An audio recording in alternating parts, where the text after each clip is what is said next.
God friends. யாக்கோபு 4ஆம் அதிகாரம் 3ஆம் வசனம். நீங்கள் விண்ணப்பம் பண்ணியும் உங்கள் இச்சைகளை நிறைவேற்றும்படி செலவழிக்க வேண்டும் என்று தகாத விதமாய் விண்ணப்பம் பண்ணுகிறபடியினால் பெற்றுக்கொள்ளாமல் இருக்கிறீர்கள். நாம் எப்படி விண்ணப்பம் பண்ணுகிறோம்? நம்மளுடைய இச்சைகளுக்கு நேராக நம்முடைய விண்ணப்பங்களை எடுக்கிறோமா? இச்சைகள் என்று சொல்லும் பொழுது நம்முடைய விருப்பங்கள் அல்லது ஆசைகள் இரண்டு வகைப்படுகின்றது.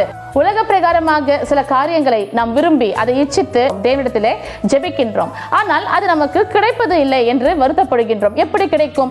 நாம் ஆசைப்படுகிறது எல்லாவற்றையும் தேவன் அருள்வது கிடையாது.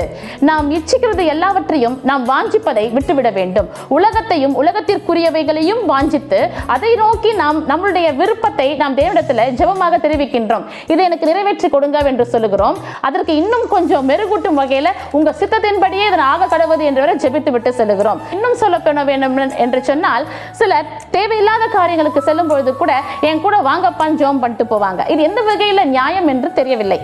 கர்த்தர் விரும்புகிற காரியம், கர்த்தர் எதற்காக ஜெபிக்க சொல்லியிருக்கிறார், எதற்காக கற்றுக் கொடுத்திருக்கிறார், நாம் அதை அனலைஸ் பண்ணணும். ஃபர்ஸ்ட் ஆஃப் ஆல் நாம் அதை உணர்ந்து கொள்ள வேண்டும்.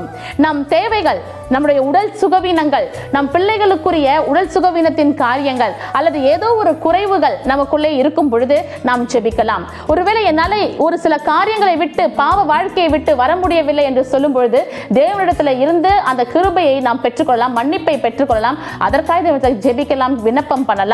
பரிசுத்த ஆவியானவரை பெற்றுக்கொள்வதுதான் நம்மளுடைய சால சிறந்த ஜெபமாய் இருக்கும். அதை தேவன் அழகாய் நமக்கு கற்றுக் கொடுத்திருக்கிறார். அப்போஸ்தலர்கள் ஜெபிப்பது எப்படி என்பதை கற்றுக் கொடுத்திருக்கிறார்கள். அப்படியாய் நாம் ஜெபிக்கலாம். ஆனால் உலகத்துக்குரிய காரியங்களாய் இருக்கும் பொழுது நாம் ஜெபிப்பதை தவிர்க்க வேண்டும். முதலாவது தேவனிடத்தில் ஒப்பு கொடுக்க கற்றுக்கொள்ள வேண்டும். இதை தவிர்த்து விடும் பொழுதுதான் உலகத்திற்குரியவைகளை நான் சிந்தித்து ஜெபிக்காதபடிக்கு, விண்ணப்பம் பண்ணாதபடிக்கு எச்சரிக்கையாக இருக்க வேண்டும். வேதம் நமக்கு கற்றுக் கொடுக்கின்ற காரியம் அவைகள் தான். வேத வசனம் சொல்லுகிறது, நாம் உலகத்தை நேசிப்போமே ஆனால் நாம் கிறிஸ்துவுக்கு பகைஞராய் இருக்கின்றோம். நமக்கு கர்த்தர் கொடுக்கின்ற ஒரு கட்டளை, மிகப்பெரிய கட்டளை இதுவா இருக்கின்றது. அதை நாம் சிந்திக்க அழைக்கப்படுகின்றோம். ஒருவேளை இதுவரையிலும் உங்களுடைய ஜெபத்திலே தேவனுக்குரியவைகளை, தேவனுக்கு ஏற்றவைகளை ஜெபிக்காமல் இருந்திருப்பீர்களே ஆனால், உலகத்துக்குரியவர்களை சிந்தித்து ஜெபிப்பீர்களே ஆனால், இனி வரும் நாட்களிலே அதை விட்டுவிட்டு தேவனுக்கேற்ற ஜெபத்தை, அவருக்கு பிரியமாய் வாழ்வது எப்படி, அவர் சித்தத்தை செய்வது எப்படி, பரிசுத்த ஆவியானவருடைய வழிநடத்துதலின் பேரில் நம் வாழ்க்கை நடத்துவது எப்படி என்பதை நாம் அறிந்து ஜெபிக்க கற்றுக்கொள்வோம். Have a blessed day. Praise be to God.